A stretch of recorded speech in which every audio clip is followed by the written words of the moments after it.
Hello Games' No Man's Sky is one of the most talked about titles of the year, and not always for the right reasons. If the extreme range of Metacritic user scores is any indication, some love it and some hate it.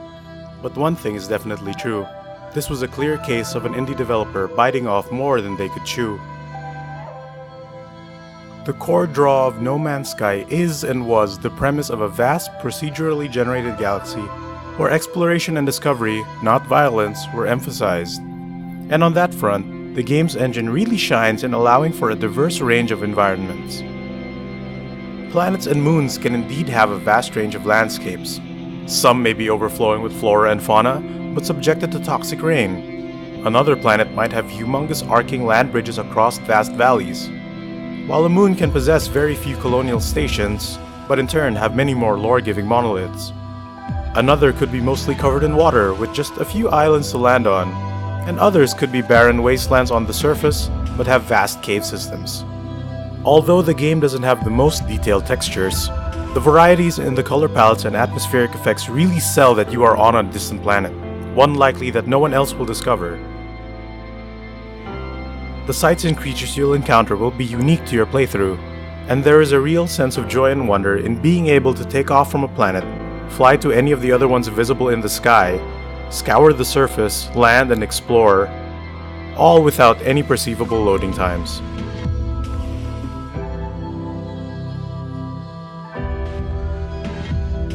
Even though exploration is fun, its charm doesn't last forever.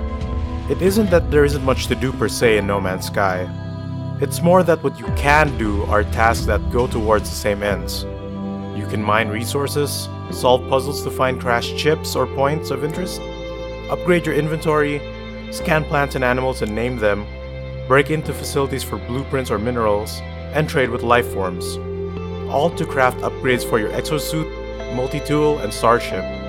The thing is, aside from dealing with hostile environments, there isn't much of a challenge in any of these tasks. Much like the classic works of science fiction, game director Sean Murray cites as an inspiration. No Man's Sky is best when it toys with larger ideas. The lore behind the races and the writing for the monoliths, interactions and various story elements are all handled very well, oftentimes trying to piece together the lore of the three non-Sentinel factions. The Korvax, Gek, and Vy'keen kept me going. The history of each race, their connections with other races, and the mysterious Atlas are enticing and worth the time spent to learn the languages and undergo the various monolith trials. The game's dynamic score is another highlight and really helps sell the old school sci-fi mood. Too bad the core gameplay doesn't achieve the same amount of immersion. Trading, for instance, is one mechanic that was given the short shrift. There isn't much point to trading early on in the game except to make bank and clear your inventory, and you may end up feeling like you've wasted time looking for that one NPC that will buy at or above market price. Whereas to mid-late game, you might get frustrated traveling between merchants and space stations in search of a certain item needed to upsize your warp drive and reach further star systems more efficiently, until you can upgrade your initially limited exosuit and starship inventories enough to work on farming upgrades. You've got to micromanage your space. Space combat also feels like it is lacking in depth. Unlike your exosuit, you can't simply upgrade your starship with money. In order to boost your starship inventory, you must either find and repair crashed ships, or buy them at ridiculous prices. All starship physics are essentially the same, so your ride is only distinguished by the systems you install, which can be upgrades to your photon cannon, shields, or maneuverability. If you have precious cargo in your hold, space pirates will often spawn and launch an all-out assault on you. These battles can be very intense but are often more trouble than they're worth. Defending frigates from space pirates is more fun since the traders help out and can be maneuvered around for cover.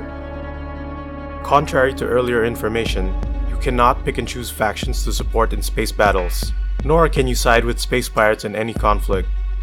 Also at the moment, it isn't possible to dock at or trade with large freighter ships that you encounter in space.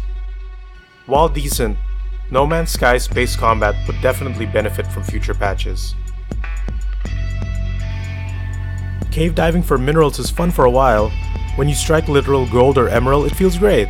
but oftentimes it's easy to get lost in the labyrinthian cave systems, especially since there is no minimap. And from experience, you are likely to encounter far more plutonium than anything truly useful.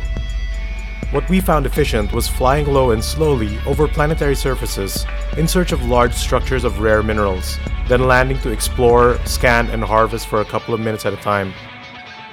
The game's simplified engine means that you can experience most of a planet's variety in about 20 minutes or so.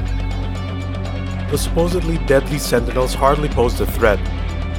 With a couple of Boltcaster upgrades and a good use of the melee jetpack that the game never tells you about, even the bigger Sentinels are little more than an annoyance.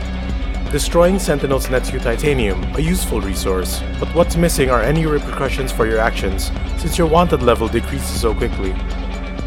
Controversy over whether or not the game has actual multiplayer is well deserved, especially after vague and contradicting statements from game director Sean Murray.